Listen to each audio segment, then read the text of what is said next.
Welcome to Let's Talk Security, where we spotlight cybersecurity companies and give an inside look at the people and technology behind the latest advancements in the industry.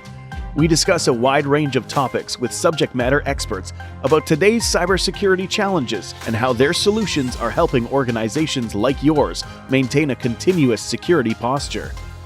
Please welcome the host of Let's Talk Security, Jeff Wolach. Today on Let's Talk Security, I will be speaking with the company Duo, now a part of Cisco. I'm here with Zoe Lindsey, security strategist, and self-proclaimed Duo hype woman. Thanks for joining me today, Zoe. Absolutely. Thanks for having me. So I have a list of questions I put together for our chat today. So why don't we just jump right in? Absolutely. Tell us about Duo and your role as security strategist. Sure. So Duo is, well, a lot of folks think of us as a multi-factor authentication company. That was where we started. It's still the foundation of everything that we do. In the last several years leading up to and after our acquisition by Cisco, we started to really expand that idea of secure access. And really trying to build off of the zero trust strategy, which I'm sure we'll be talking about more later on, where we're trying to consider all of the elements in a connection, not just validating that user. My role, I've been with Duo now about 8 years. And for the first 5 years, I was on the sales team. And every day I was on calls with companies from 10 people to 10,000 people in just about every industry out there, talking with both their administrators and their executives, getting their feedback on what the challenges were that they were running into, getting feedback on where their challenges were specifically with access projects. And so after several years of doing that and getting more comfortable with helping to share back feedback from their peers and from our experts, I got more comfortable with kind of teaching out those best practices. And so I moved into this role now, security strategist, where I get to work both with groups and with individual companies with sharing some of those best practices, helping them with designing their secure access strategy and so forth. Nice. You know, I'm really enjoying doing the research for the Let's Talk Security interviews. There's so many fascinating things I'm uncovering. One of them actually is how Duo Security got its start and where it all began at the Tech Brewery in Ann Arbor, Michigan. I just love anything that has brewery attached to it. Yeah. Tell us a little bit about Duo's history and how eventually the company did get acquired by Cisco. Yeah, so Duo started in Ann Arbor, Michigan. For folks that may not be familiar, Ann Arbor is a little less than an hour outside of Detroit.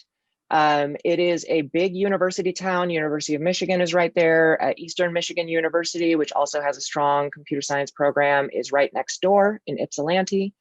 And Doug Song, our CEO and founder, has been a long time Ann Arbor resident.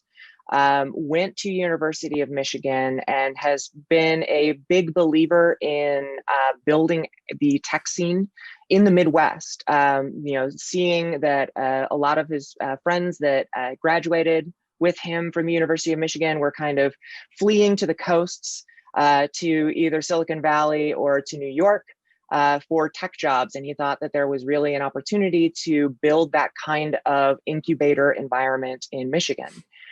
So his first company, Arbor Networks, grew, got acquired, I think, by Danaher, and was very successful. That started to get a foothold, and there was a more interest and more encouragement of growth for tech in the area, and that grew into the Tech Brewery, which was a dedicated incubator space. It was very neat. If you think of all your favorite kind of fun startup tropes, there was a foosball table, there was a pool table, there was a beer fridge that anybody could chip in for. But more importantly, there was a number of well-outfitted conference rooms and office spaces. And everything from you could, for a few dozen bucks a month, you could have a desk, a working desk, and sign up access to conference rooms. So we got started out of there. Before I joined the company, it was Doug and John Oberheide, our CTO, and Adam Goodman, our principal security architect, working out of some shared desk space. As they started to get a little bit more interest, they expanded. When I joined, we had just moved upstairs where there were more dedicated offices.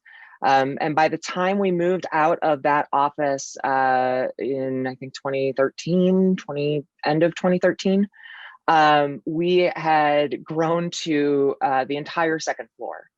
And at that point, it's making it harder for there to be space for the other businesses that need that incubator space, where we had grown to a point that we could really kind of strike out on our own. And so that was when we moved out of the tech brewery into our first office. At that point, Duo, our mission was to democratize security, which was Doug's shorthand of saying, there is no business that is too small to have a need for strong security. But there's a lot of small businesses that didn't have the budget or the resources, the labor resources to implement and manage a lot of the enterprise level solutions that were available. Doug and John saw that multi-factor, two-factor authentication is an effective measure. It's one of the most effective measures that we have to help offset some of the weaknesses of passwords. But at the time, it was really being used almost always when there was a hard compliance mandate for it, or in very large companies that had a very well-developed security program. And the reason for that is that they were really expensive. You had to purchase dedicated hardware, set it up and configure it in your environment, pay professional services contracts to keep it up to date and to update it every couple of years, manage inventory, physical inventory for tokens. So there was a lot of headaches on the admin side. There was a lot of headaches on the user side. Anyone who has had experience working with one of the token generators that kind of lives on your keychain can probably sympathize with what some of those challenges are. And so what they did, what was unique about what they were doing when they started designing the solution is they started from what is easy? How can we make it easier without sacrificing security? If we can keep the same level of security added, but make it easier for admins to put into place and easier for end users to complete without making their job harder, more people will do it. So at the time that we entered, we were really working more with small business and mid-sized businesses that otherwise didn't have a great option for how that they could implement multi-factor. The legacy on-premise solutions weren't necessarily practical for them. And then after a few years, we saw that push in particular, which I'll probably talk about a little bit more later, but which was our solution to a more user-friendly method of authentication. We saw that start to get adopted more widely across the industry. And so we realized that we needed to move past just making it easy for somebody to do multi-factor. If we want to continue to deliver on secure access, we need to move past just validating the user. And being big fans for a long time of the zero trust conversation that came out of the Jericho Forum meetings, and then Forrester's work with John Kindervag, that really says, like, if you treat everything as though it is coming from the least trusted origin possible, if we're not assuming any trust based on network inheritance, how do you validate a user and how do you validate a connection? You validate the user, that's a piece of it. But there's also at least two devices involved, the user's device and the device or service that they're accessing, and a network involved. And so if we can get more visibility there, we can, at the point of access, expand that visibility and control beyond just validating the user. And so that was when we really started to expand out from just doing that multi-factor element and started doing what we call device insight, which is without having to install an agent, and on the spot health check of a user's device, both the device that they're logging in with and their mobile device if they're using that to authenticate. For the most common telemetry that gives us an idea of how up to date or out of date that device is, and then made it easy for admins to build policies, granular policies to control access based on that information. And then that can play nicely with all of the other tools in your arsenal. You know, this can play alongside something like a mobile device management solution, or for organizations that have a more limited need and just need to make sure that any device that's accessing company materials can reasonably be trusted as up to date, as not tampered with, as secured with a password or PIN or even a biometric method. You can use that as a standalone. So that was kind of the growth. You know, we started trying to have a way that every business, even every individual, because we had a free version that we still offer today for up to 10 folks, to make sure that they had a tool available. A lot of it came out of a open source mindset. Both Doug and John had done a lot of work on the open source community and open source tools before coming to Duo. And then as time went on, we were able to mature what we were offering to the point that it started to be attractive and provide some unique benefit for large enterprises too. You know, I remember when Duo first got started, and I was probably one of the first free members. Really enjoyed the technology back then, and the push is tremendous. I mean, I get the push notifications on my Apple Watch. Very easy, very easy to approve. Very cool. So how are you seeing the rapid shift to remote work now over the last several months affecting the security strategies for businesses? Yeah, so I think that is a trend that just about any of us in any industry have seen. You know, just due to world events, just about everyone, if not moving to a fully remote work strategy, has almost certainly had an increase in the prevalence and level of that remote access. So we've seen, more than anything else, I think we've seen timelines accelerated, especially for larger organizations that have to be a lot more methodical and mindful in how they plan these kinds of migrations.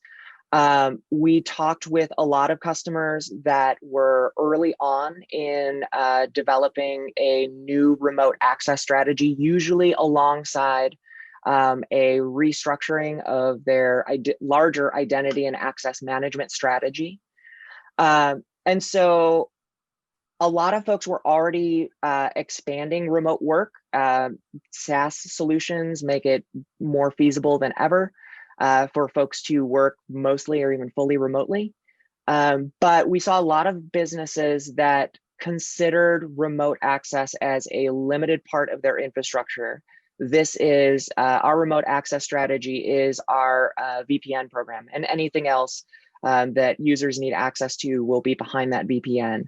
Or our remote access strategy is just for our field team and our home office folks. We don't really need to, add that complexity to it. And just about everybody had to either quickly scale up or move up their timeline to roll out these kinds of programs. And so I think that we have been very busy over those last several months in particular, in part because we're really structured in such a way that it is easy to rapidly roll out. It's easy to integrate for your initial use cases, because since we're hosted, you're typically just adding a reference to Duo rather than standing up a whole new service inside your environment. So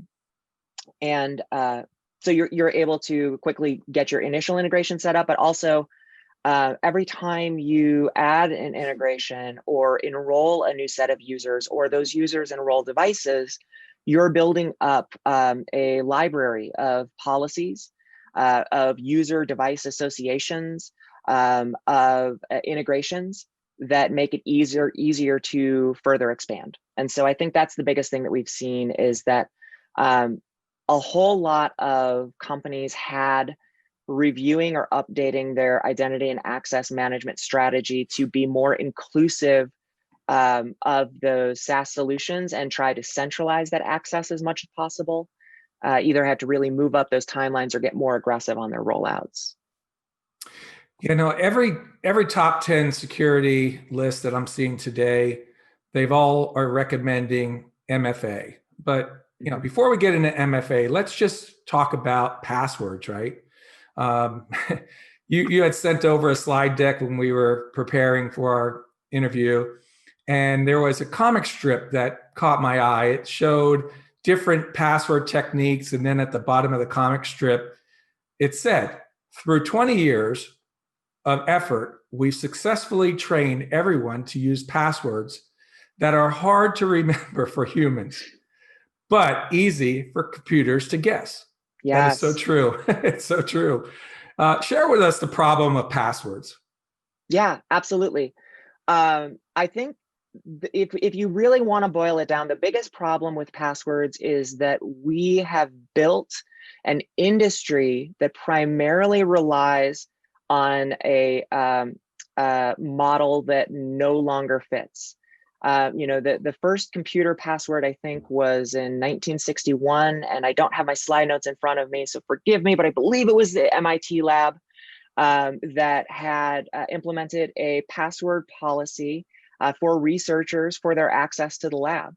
And they implemented that in 1961, and that remained effective all the way up until 1962.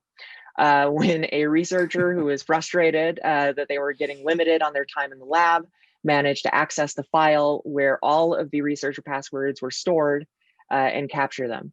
And so passwords we need to have some way to limit access to this resource. But at the time that we were starting to use them, we were looking at a computing world where access was almost entirely direct, very limited in scope to specialists and to researchers, working on mainframes, on hardware and software that was fully controlled by whoever was handling security for that service or for that network.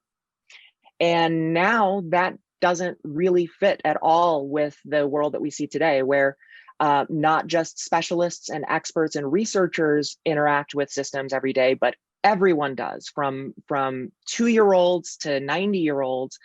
You're getting online increasingly. Our world depends on services that are online. And it's not fair to ask every individual person who has a smartphone or who needs an email account to navigate the world to be a security expert. So passwords can provide a decent level of security, but there's a lot of potential pitfalls. And it's not a good security model that relies on the average end user understanding and remembering and implementing these measures that, from their perspective, work against their own goals. If you are building strong passwords, you are adding a roadblock to your workflow, because we know that passwords, to be effective, need to be unique, need to be different for each service and not repeated, need to be complex enough to not be quickly guessed or cracked. And so quickly, when you aren't just logging into one mainframe to do your work for the day, but logging into dozens or even hundreds of services, the human brain is not going to remember dozens or hundreds of unique, complex passwords. Our brains aren't built for that. It's easy for a computer to store a string of a given length and perfectly recall it at any point in the future, less reliable for people. And so the problem isn't that passwords are useless, it's just that they were never meant to carry as much of the weight of security as they do for us today. And we see that in practice. I think Gartner's research says that up to half of help desk tickets each year are for password resets. Large US organizations will have $1 million or more in their budgets just for password related support costs. And then now, as we're looking at your average large industry that is not just managing a intranet and locally installed software solutions, but increasingly a whole myriad of SaaS services, hosted services. I think that the latest that I saw was that the average enterprise has up to 1,400 applications in their total environment, and the average corporate user will have up to 190 passwords. Wow. So this is why it is a pernicious problem. It's also a problem because it is a human problem. If we find that there is a code that allows remote execution in a piece of software, we can issue a patch and we can push that patch out. And as soon as that patch is run, we know that that's not going to be a weakness. That specific bug should not be a weakness again. But I can sit with somebody and give them a 2-hour workshop on good password use. And if they have a day where they didn't get enough sleep, they don't have enough coffee, their capacity to remember and recall that patch can vary on a given day. And so this is why continuously we see attackers going back to the well of what works for them, which is more often than not human-focused attacks, either targeting users' passwords. 81% of breaches involve weak or stolen user credentials, or leveraging human behavior to compromise devices through phishing, through malware. So, we want to try and offset a lot of those challenges. This is where we see things like our NIST recommendations, a minimum of 8 characters, uppercase, lowercase, numbers, special characters included, totally randomized strings, unique for each. And for the better part of 2 decades, that was the playbook that we worked off of, rotating passwords, I think at most every 90 days. And so this just makes it even harder for human memory to keep up. What it does incentivize is workarounds, because if I am a user and my paycheck depends on me getting logged into all of the things that I need to use on a given day, and I know that I need to adhere to this set of rules, whether I consciously choose to or not, I am going to be incentivized to find a workaround that has the minimum toll on my available resources, and meets the letter of the requirement of what I'm supposed to do for my password policy, but doesn't meet the spirit of that policy. And this is where we get things like somebody creates a password that is their children's name, replaced a set of letters with equivalent special characters. And in 90 days, when they need to update that password, they change it from their child's birth year of 95 to that child's name 96. And then in 90 days, they go to child's name 97. Each of those are unique passwords. Each of those have the combination of uppercase, lowercase that is necessary, but it's not significantly different. And if somebody is able to capture one or more of those prior passwords, either algorithmically or just logically, it's going to be relatively easy for them to determine what that new password is.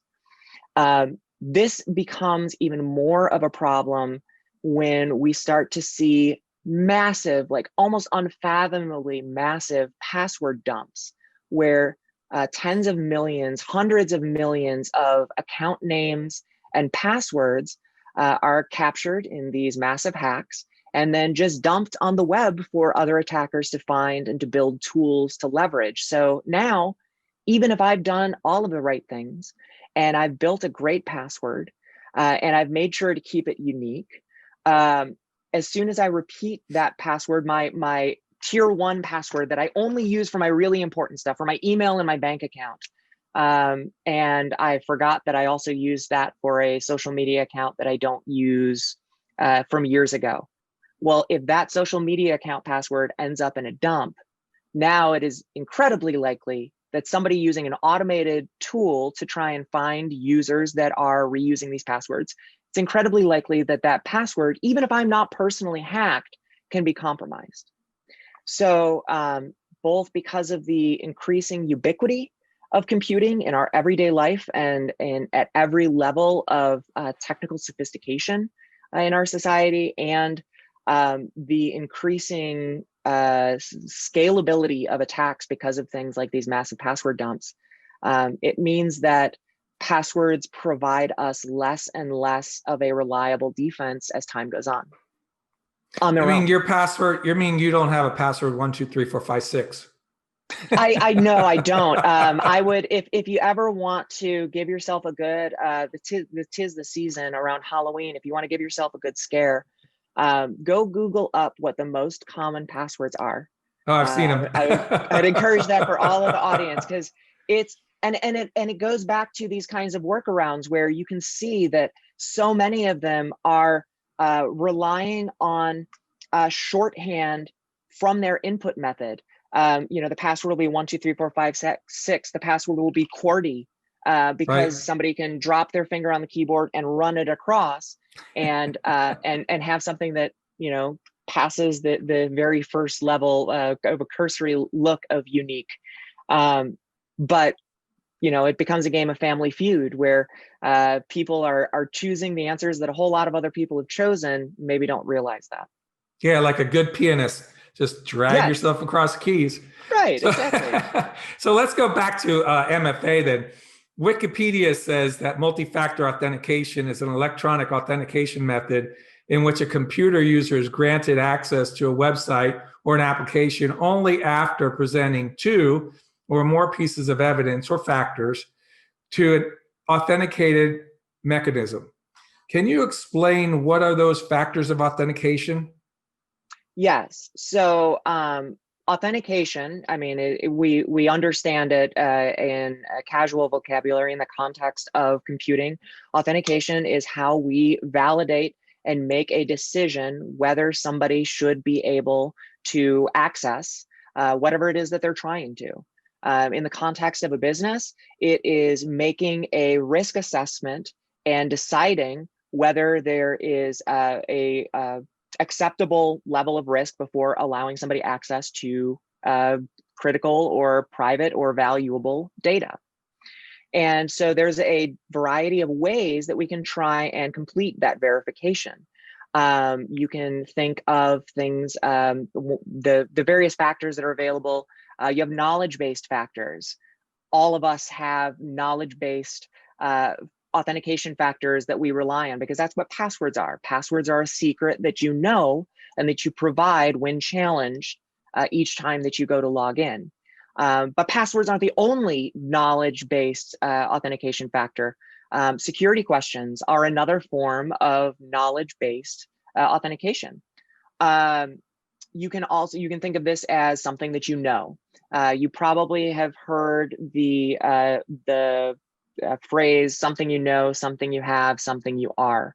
Right. It's a good conversational shorthand of thinking of what these different methods are. So something you know, knowledge, possession, something you have, validating that a previously identified, I don't even want to say object, because it can even be something like a browser session that you own.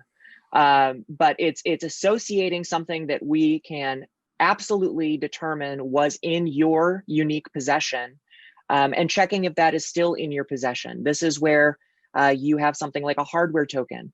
That token generates a cycling code, so that the only way, presumably, that you would know the code to enter at a given time is by still having that token in your possession.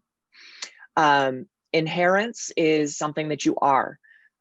This is where we start to talk about biometrics, and just about everybody listening probably has gotten at least a taste of biometric authentication as it's moved into the consumer space and into the smartphone space. We had a challenge that it's not as easy to use a password with a small brick that you're carrying around versus a full keyboard. And so we started to, rather than passwords, we use these short pins, these 4-digit pins or these patterns. But that's a significantly lower level of complexity. And so now that is a lower level of security. But if you can streamline this, if you can make it easier, by leveraging something inherently true for an individual, something like checking their fingerprint, something like scanning their face. You can make it a lot easier for somebody to log in. So you can leverage that ease or that permanent access to your inherent factors, the things that are unique to you. And although something like a facial scan or a fingerprint scan are by far the most common, they're not the only inherent factors that can be used to identify somebody. You can really, you can find out there is gate-based identification or authentication that identifies someone's unique style of movement. There's even breath-based authentication. You've seen this used in research for identifying speakers in teleconference solutions, that there is a unique resonance and pattern to our audible breath.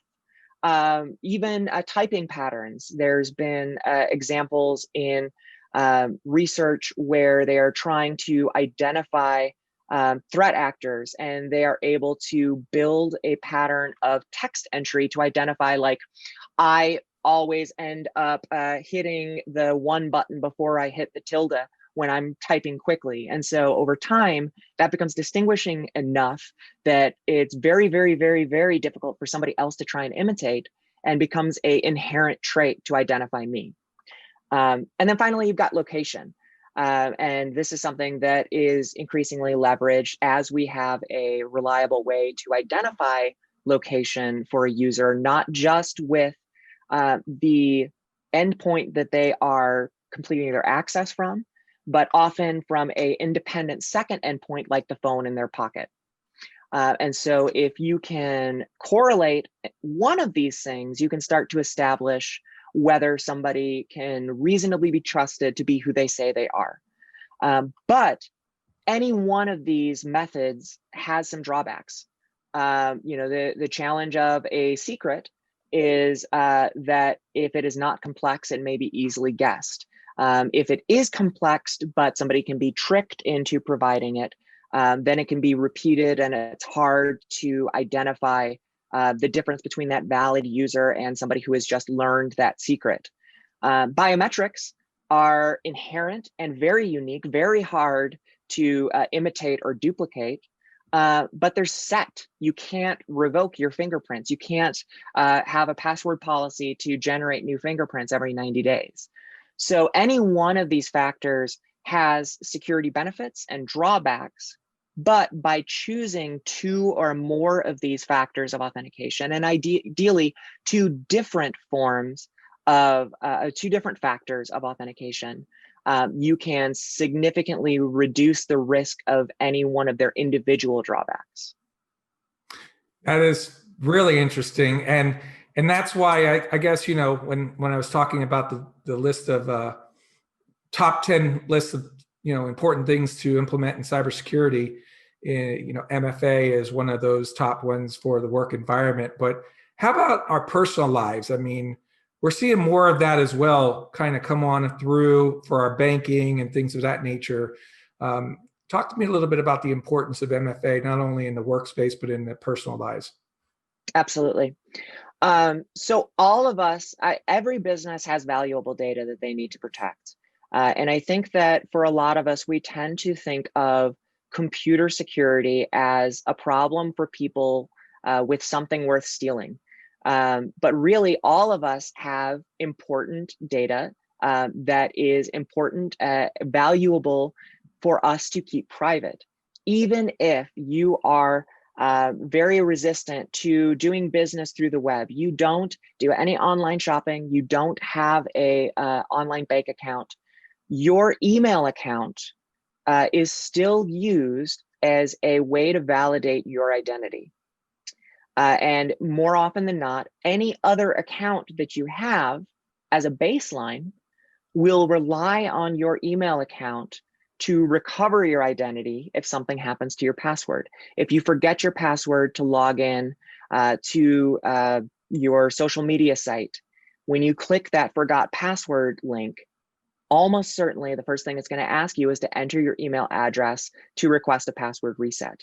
And if there isn't a second factor in place, that means that anyone who is able to get the password, either through process of elimination, through social engineering, through one of these big password dumps, now effectively has the keys to the kingdom to just about anything else, including going to access further personal information. You almost certainly have an email address associated with your cell phone account. And if you go to contact your cell phone provider, they will often use that email address to help with a reset or to help with sending you information or to send you your bill. And so once somebody has access to that email account, it becomes much easier for them to not only gain access to other accounts, but also to impersonate you in new accounts for things like for credit cards, for things like access to online banking, etc. So it is important for us to use MFA in our personal lives because we all have valuable data. Because passwords on their own do not provide a significant level of protection for even the individual data that we rely on, but also because these things are all connected. We want to use MFA everywhere that it's available in our personal lives because it helps address some of the weaknesses of passwords. I'm not going to tell people to repeat passwords. Please don't take that away from what I say next. But if you repeat passwords and have multi-factor in place, you are better secured than if you are repeating those passwords alone, or if you are using a select number of different passwords alone, because you are now not solely relying on that password. And so since we won't ever know with a absolute certainty that none of our accounts will ever be compromised. The more that we use the web, the more accounts that we have, the more likely it is, the higher the probability is that somewhere, someday, somehow, the providers or the hosts of that account may be compromised. And once that information is out, it's out there. It doesn't disappear from the web. So we want to make sure that we are not having a single point of failure. It's really just building a resiliency to our personal security in the same way that we rely on for work, not just for how we use the web today, but to build a framework that continues to protect us as we rely more and more on doing business online in our personal lives. Yeah, no, I have a story of my own around multi-factor in my personal life. I got a smart home, right? I'm kind of a geek. So I actually have one of those smart, door locks on my front door. And it's amazing because the company, and I won't mention who the company is, but they have an app that is on my phone, and they didn't have multi-factor. So anybody that got my phone that was able to just, get through my passcode or whatever, they can just click on that app and open my front door. And I kept going to them and saying, why won't you put the second factor? You have the facial recognition on the phone, you have the thumbprint. No, we don't think that's important. But now, lo and behold, probably about 2 years later, they finally have the second factor, which again, should have been there from the get-go, but it's interesting. So talking about some of the common MFA methods, what does Duo recommend as far as common MFA methods that you have in your product? So there is some good research by Google that they did in conjunction with Berkeley University that I would encourage anyone interested to Google, research on automated account takeovers. And for the average person on the street, an automated account takeover is the most likely threat because these are mass attacks that happen at scale. They are scattershot rather than laser focused. And so with these types of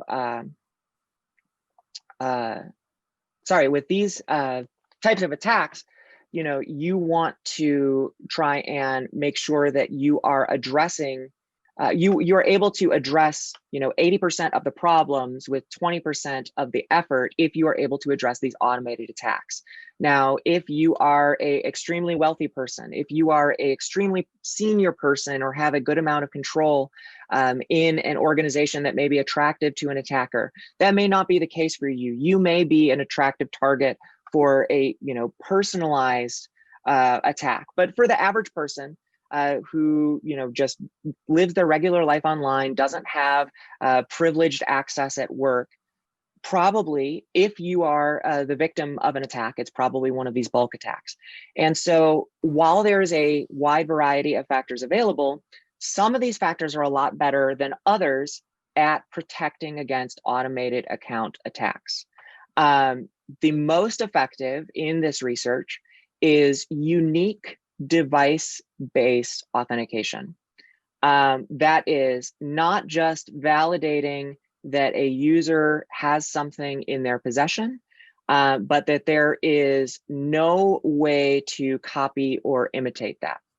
So I will draw a distinction between having my phone as an authentication method reliant on my phone number versus having my phone as a method of authentication based on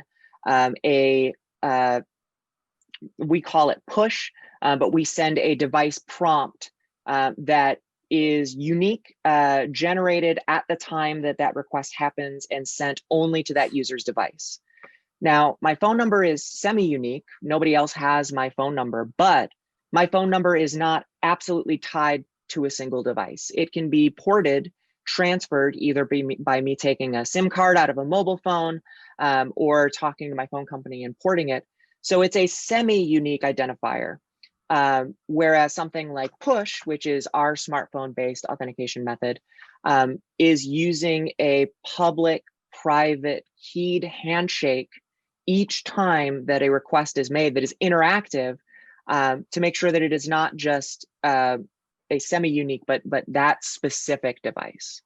So when we look at common MFA methods, increasingly you'll see unique, what I would call smart methods, something that is like Duo Mobile, an application that will give you a interactive prompt with a yes or no to approve or deny. You'll see a variety of both soft token and hard token solutions. Hard tokens would be some version of those little key fobs or credit card sized devices that generate a unique code. Soft tokens would be the digital equivalent.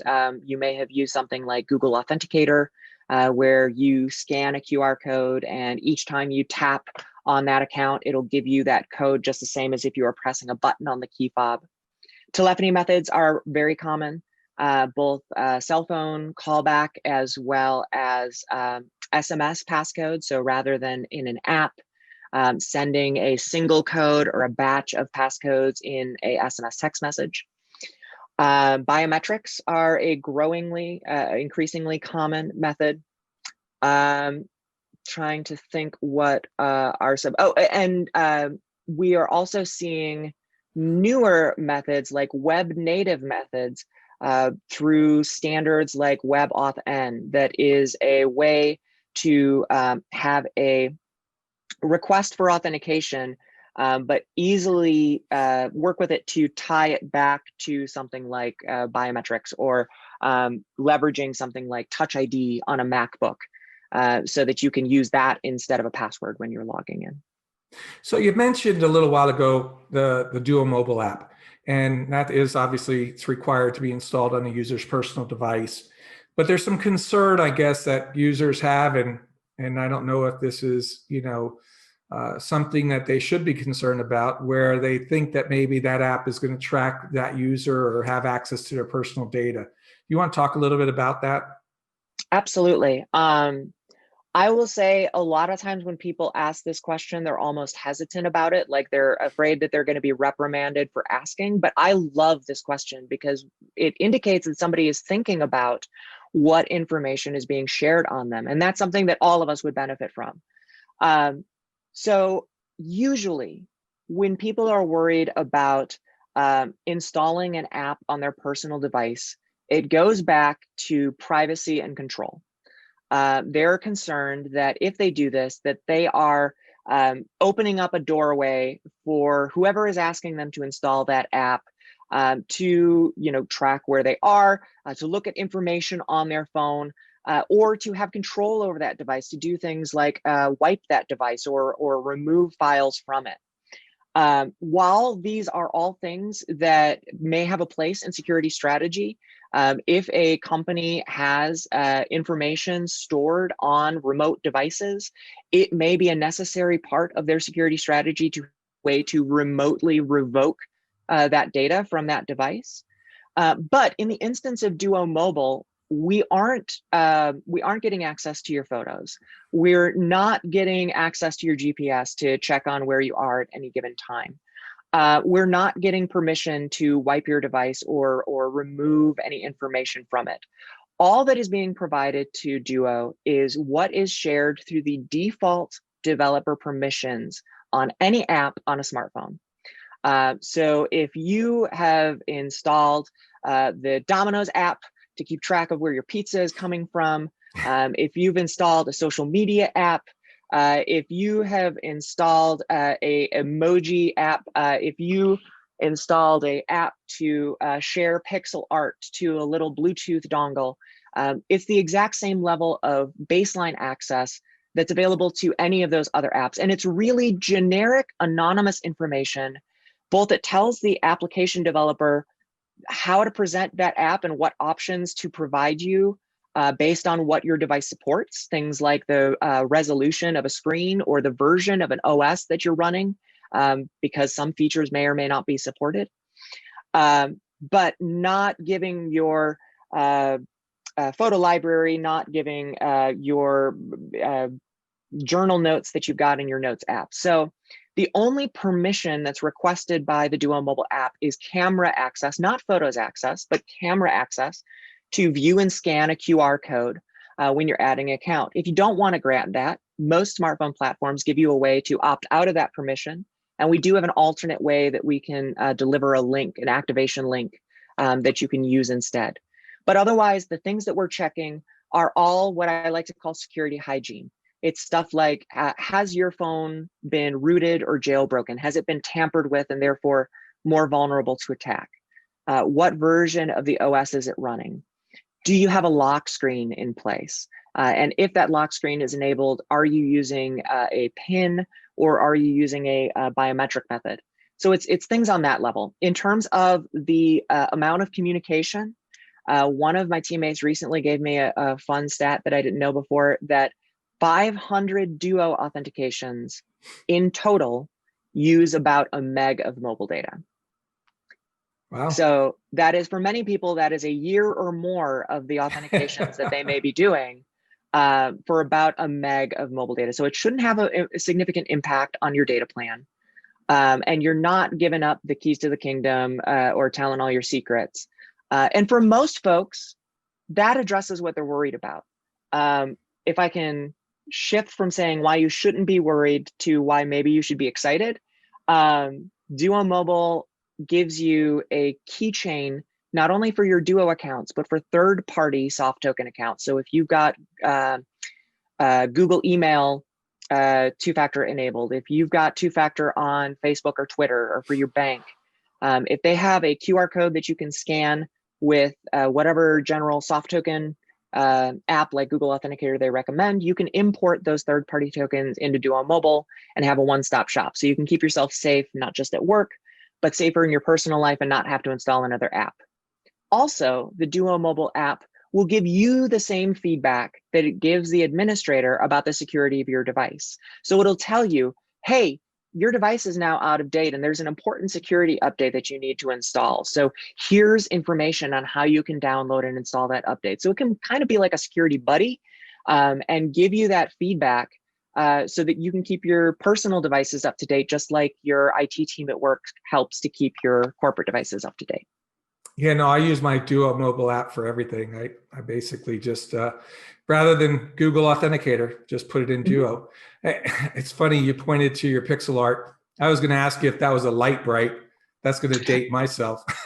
Yeah, no, but it's definitely, I got it because I am very much of the light bright generation and the 8-bit, 16-bit gaming generation. No, this is, I have a helpless addiction to cool gadgets, and this is the newest one that I found an excuse to use for work things because it's got the logo on it. I love it.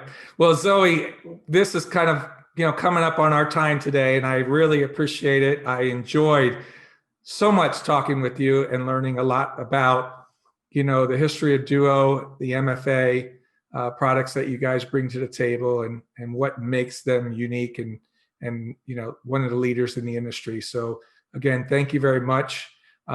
If anybody wants to learn more about the Duo products, please feel free to reach out to us at Sinnott Wolach Technology Group, and we'll be more than happy to give you information, set up an appointment, and do a presentation and demo. Zoe, I appreciate it. Thanks again for your time. Enjoyed it, and I hope you have a great rest of the day. Absolutely. Thanks everybody for joining. Have a great day. You too. Thank you everyone for watching. We hope you enjoyed today's webinar. Check out our YouTube channel for previous Let's Talk Security broadcasts. Just go to youtube.com and search for Sinnott Wolach Technology Group. This episode is sponsored by Duo Security and produced by Events by Drew Productions. Let's Talk Security is brought to you by Sinnott Wolach Technology Group, a leading provider of next-generation network and information security solutions and services.